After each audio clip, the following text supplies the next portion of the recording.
Welcome to StoicPact. This channel exists for one reason: to bring the original words of history's greatest thinkers directly to you, in full, completely free. Every book on this channel comes from the public domain. These are works that legally belong to all of humanity. No paywalls, no summaries, no shortcuts. Just the original text, the way it was written. White Nights and Other Stories, the novels of Fyodor Dostoevsky. First night. It was a wonderful night, such a night as is only possible when we are young, dear reader. The sky was so starry, so bright that, looking at it, one could not help asking oneself whether ill-humored and capricious people could live under such a sky. That is a youthful question too. Dear reader, very youthful, but may the Lord put it more frequently into your heart. Speaking of capricious and ill-humored people, I cannot help recalling my moral condition all that day. From early morning, I had been oppressed by a strange despondency. It suddenly seemed to me that I was lonely, that everyone was forsaking me and going away from me. Of course, anyone is entitled to ask who everyone was. For though I had been living almost 8 years in Petersburg, I had hardly an acquaintance. But what did I want with acquaintances? I was acquainted with all Petersburg as it was. That was why I felt as though they were all deserting me when all Petersburg packed up and went to its summer villa. I felt afraid of being left alone, and for 3 whole days I wandered about the town in profound dejection, not knowing what to do with myself. Whether I walked in the Nevsky, went to the gardens, or sauntered on the embankment, there was not one face of those I had been accustomed to meet at the same time and place all the year.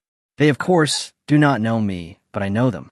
I know them intimately. I've almost made a study of their faces and am delighted when they are gay and downcast when they are under a cloud.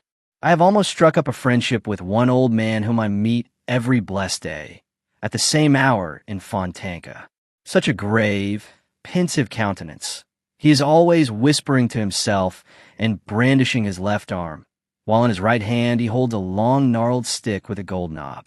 He even notices me and takes a warm interest in me. If I happen not to be at a certain time in the same spot in Fontanka, I am certain he feels disappointed. That is how it is that we almost bow to each other, especially when we are both in good humor. The other day, when we had not seen each other for 2 days and met on the 3rd, we were actually touching our hats, but, realizing in time, dropped our hands and passed each other with a look of interest. I know the houses too. As I walk along, they seem to run forward in the streets to look out at me from every window and almost to say, "Good morning. How do you do?" "I'm quite well, thank God, and I am to have a new story in May." Or, "How are you?" "I'm being redecorated tomorrow." Or, "I was almost burnt down and had such a fright," and so on. I have my favorites among them. Some are dear friends. One of them intends to be treated by the architect this summer. I shall go every day on purpose to see that the operation is not a failure. God forbid. But I shall never forget an incident with a very pretty little house of a light pink color. It was such a charming little brick house. It looked so hospitably at me, and so proudly at its ungainly neighbors, that my heart rejoiced whenever I happened to pass it. Suddenly last week, I walked along the street, and when I looked at my friend, I heard a plaintive, "They are painting me yellow." The villains, the barbarians, they had spared nothing, neither columns nor cornices, and my poor little friend was as yellow as a canary. It almost made me bilious, and to this day I have not had the courage to visit my poor disfigured friend, painted the color of the celestial empire. So now you understand, reader, in what sense I am acquainted with all Petersburg. I have mentioned already that I had felt worried for 3 whole days before I guessed the cause of my uneasiness. And I felt ill at ease in the street. This one had gone, and that one had gone, and what had become of the other? And at home I did not feel like myself either. For 2 evenings I was puzzling my brains to think what was amiss in my corner, why I felt so uncomfortable in it. And in perplexity I scanned my grimy green walls, my ceiling covered with a spider's web, the growth of which Matrona has so successfully encouraged. I looked over all my furniture, examined every chair, wondering whether the trouble lay there, For if one chair is not standing in the same position as it stood the day before, I am not myself. I looked at the window, but it was all in vain. I was not a bit the better for it. I even bethought me to send for Matrona, and was giving her some fatherly admonitions in regard to the spider's web and sluttishness in general. But she simply stared at me in amazement and went away without saying a word, so that the spider's web is comfortably hanging in its place to this day. I only at last this morning realized what was wrong. Why, they are giving me the slip and making off to their summer villas. Forgive the triviality of the expression, but I am in no mood for fine language. For everything that had been in Petersburg had gone or was going away for the holidays. For every respectable gentleman of dignified appearance who took a cab was at once transformed, in my eyes, into a respectable head of a household who, after his daily duties were over, was making his way to the bosom of his family, to the summer villa. For all the passers-by had now quite a peculiar air which seemed to say to everyone they met, "We are only here for the moment, gentlemen, and in another 2 hours we shall be going off to the summer villa." If a window opened after delicate fingers, white as snow, had tapped upon the pane, and the head of a pretty girl was thrust out, calling to a street seller with pots of flowers. At once on the spot, I fancied that those flowers were being bought not simply in order to enjoy the flowers in the spring and stuffy town lodgings, but because they would all be very soon moving into the country and could take the flowers with them. What is more, I made such progress in my new peculiar sort of investigation that I could distinguish correctly from the mere air of each in what summer villa he was living. The inhabitants of Kameny and Aptekarsky Islands, or of the Peterhof Road, were marked by the studied elegance of their manner, their fashionable summer suits, and the fine carriages in which they drove to town. Visitors to Pargalovo and places further away impressed one at first sight by their reasonable and dignified air. The tripper to Krestovsky Island could be recognized by his look of irrepressible gaiety. If I chanced to meet a long procession of wagoners walking lazily with the reins in their hands beside wagons loaded with regular mountains of furniture, tables, chairs, ottomans and sofas, and domestic utensils of all sorts, frequently with a decrepit cook sitting on the top of it all, guarding her master's property as though it were the apple of her eye. Or if I saw boats heavily loaded with household goods crawling along the Neva or Fontanka to the Black River or the islands, the wagons, and the boats were multiplied tenfold, 100-fold in my eyes. I fancied that everything was astir and moving. Everything was going in regular caravans to the summer villas. It seemed as though Petersburg threatened to become a wilderness, so that at last I felt ashamed, mortified and sad that I had nowhere to go for the holidays and no reason to go away. I was ready to go away with every wagon, to drive off with every gentleman of respectable appearance who took a cab. But no one, absolutely no one, invited me. It seemed they had forgotten me, as though really I were a stranger to them. I took long walks, succeeding, as I usually did, in quite forgetting where I was, when I suddenly found myself at the city gates. Instantly, I felt light-hearted, and I passed the barrier and walked between cultivated fields and meadows, unconscious of fatigue, and feeling only all over as though a burden were falling off my soul. All the passers-by gave me such friendly looks that they seemed almost greeting me. They all seemed so pleased at something. They were all smoking cigars, every one of them, and I felt pleased as I never had before. It was as though I had suddenly found myself in Italy. So strong was the effect of nature upon a half-sick townsman like me. Almost stifling between city walls, there is something inexpressibly touching in nature round Petersburg. When at the approach of spring, she puts forth all her might, all the powers bestowed on her by heaven. When she breaks in a leaf, decks herself out and spangles herself with flowers. Somehow I cannot help being reminded of a frail, consumptive girl, at whom one sometimes looks with compassion, sometimes with sympathetic love, whom sometimes one simply does not notice. Though suddenly in one instant she becomes, as though by chance, inexplicably lovely and exquisite, and impressed and intoxicated, one cannot help asking oneself what power made those sad, pensive eyes flash with such fire? What summoned the blood to those pale, wan cheeks? What bathed with passion those soft features? What set that bosom heaving? What so suddenly called strength, life and beauty into the poor girl's face, making it gleam with such a smile, kindle with such bright, sparkling laughter? You look round, you seek for someone, you conjecture, but the moment passes, and next day you meet maybe the same pensive and preoccupied look as before, the same pale face, the same meek and timid movements, and even signs of remorse, traces of a mortal anguish and regret for the fleeting distraction. And you grieve that the momentary beauty has faded so soon never to return, that it flashed upon you so treacherously, so vainly. Grieve because you had not even time to love her. And yet my night was better than my day. This was how it happened. I came back to the town very late, and it had struck 10 as I was going towards my lodgings. My way lay along the canal embankment, where at that hour you never meet a soul.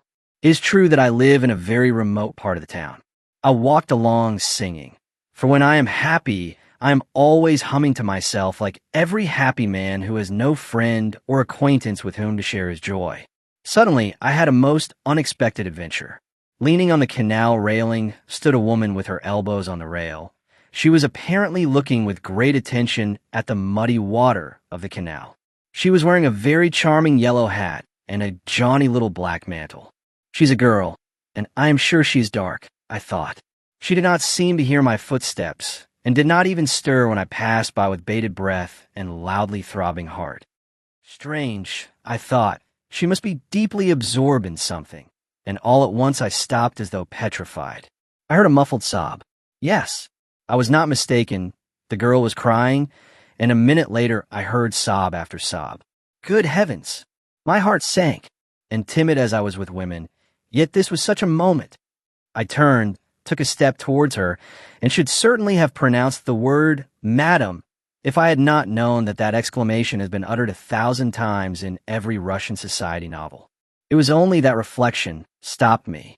But while I was seeking for a word, the girl came to herself, looked round, started, cast down her eyes, and slipped by me along the embankment. I at once followed her, but she, divining this, left the embankment, crossed the road, and walked along the pavement. I dared not cross the street after her. My heart was fluttering like a captured bird. All at once a chance came to my aid. Along the same side of the pavement, there suddenly came into sight, not far from the girl, a gentleman in evening dress, of dignified years, though by no means of dignified carriage. He was staggering and cautiously leaning against the wall. The girl flew straight as an arrow, with the timid haste one sees in all girls who do not want anyone to volunteer to accompany them home at night, and no doubt the staggering gentleman would not have pursued her, if my good luck had not prompted him. Suddenly, without a word to anyone, the gentleman set off and flew full speed in pursuit of my unknown lady. She was racing like the wind, but the staggering gentleman was overtook her. The girl uttered a shriek, and I bless my luck for the excellent knotted stick, which happened on that occasion to be in my right hand. In a flash, I was on the other side of the street. In a flash, the obtrusive gentleman had taken in the position, had grasped the irresistible argument, fallen back without a word, and only when we were very far away protested against my action in rather vigorous language. But his words hardly reached us. "Give me your arm," I said to the girl, "and he won't dare to annoy us further." She took my arm without a word, still trembling with excitement and terror. Oh, obtrusive gentleman, how I blessed you at that moment. I stole a glance at her. She was very charming and dark. I guessed right.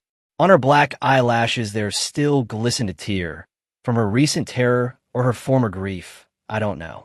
But there was already a gleam of a smile on her lips. She too stole a glance at me, faintly blushed, and looked down. "There, you see. Why did you drive me away? If I had been here, nothing would have happened. But I did not know you. I thought that you too. Why, do you know me now?" "A little. Here, for instance. Why are you trembling?" "Oh, you are right at the first guess," I answered, delighted that my girl had intelligence. That is never out of place in company with beauty. "Yes, from the first glance, you have guessed the sort of man you have to do with." "Precisely. I am shy with women. I am agitated, I don't deny it, as much so as you were a minute ago when that gentleman alarmed you. I am in some alarm now. It's like a dream, and I never guessed, even in my sleep, that I should ever talk with any woman. What? Really? Yes. If my arm trembles, it is because it has never been held by a pretty little hand like yours. I am a complete stranger to women. That is, I have never been used to them. You see, I am alone. I don't even know how to talk to them.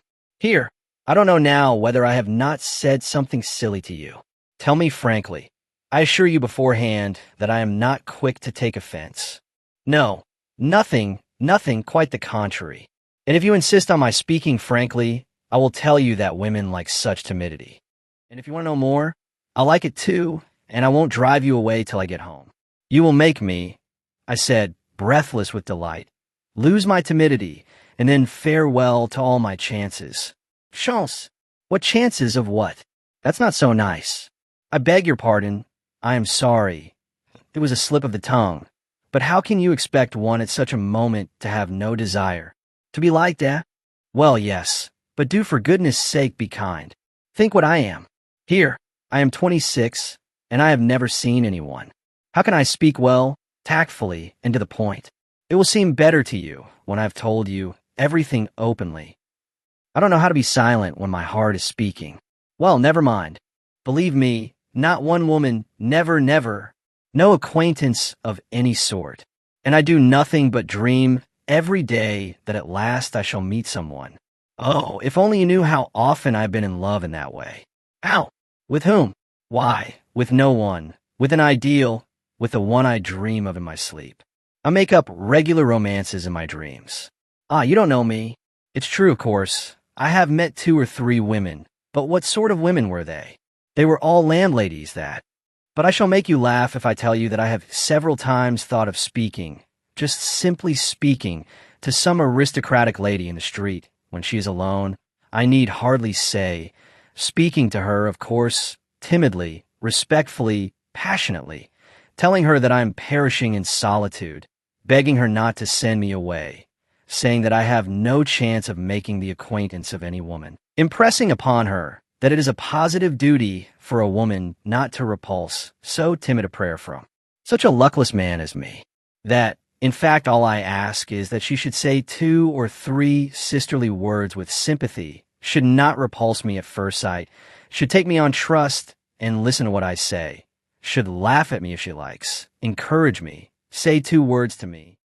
Only 2 words, even though we never meet again afterwards. But you are laughing. However, that is why I am telling you. Don't be vexed. I am only laughing at your being your own enemy. And if you had tried, you would have succeeded, perhaps, even though it had been in the street. The simpler the better. No kind-hearted woman, unless you were stupid or, still more, vexed about something at the moment, could bring herself to send you away without those 2 words which you asked for so timidly. But what am I saying? Of course she would take you for a madman. I was judging by myself. I know a good deal about other people's lives. Oh, thank you, I cried. You don't know what you have done for me now. I am glad. But tell me, how did you find out that I was the sort of woman with whom you think worthy of attention and friendship? In fact, not a landlady, as you say. What made you decide to come up to me? What made me?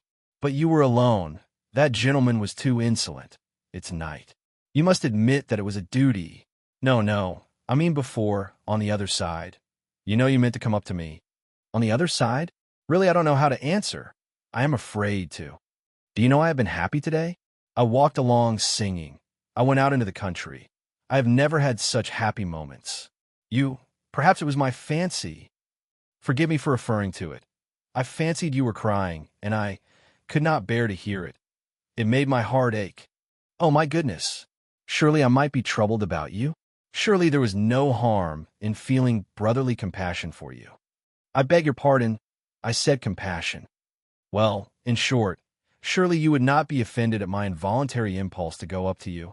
Stop, that's enough. Don't talk of it, said the girl, looking down and pressing my hand. It's my fault for having spoken of it, but I am glad I was not mistaken in you.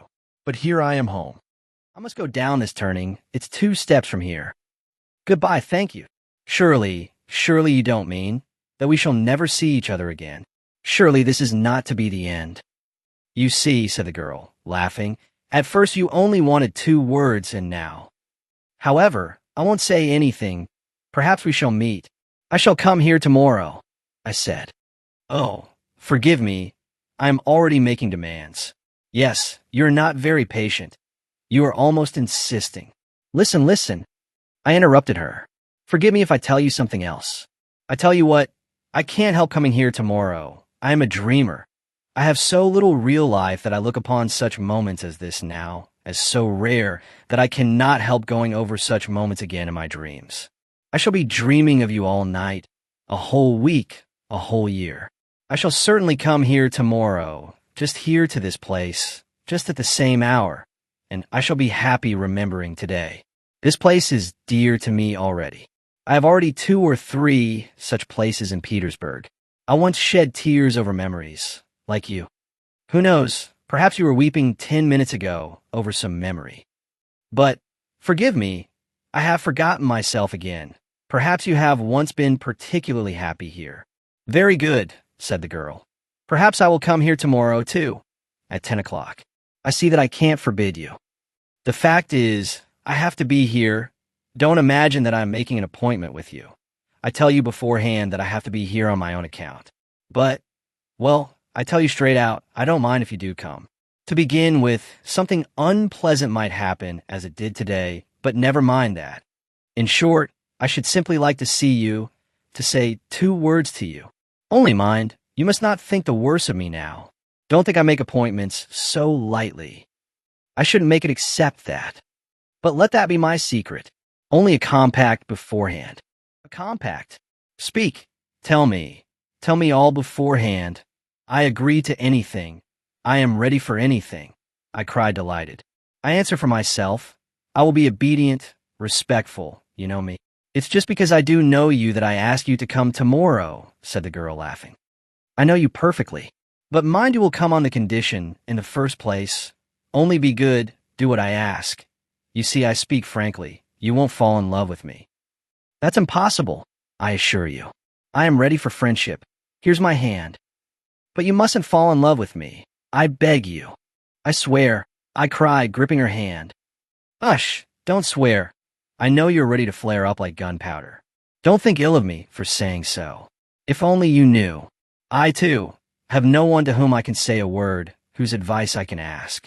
Of course, one does not look for an advisor in the street, but you are an exception.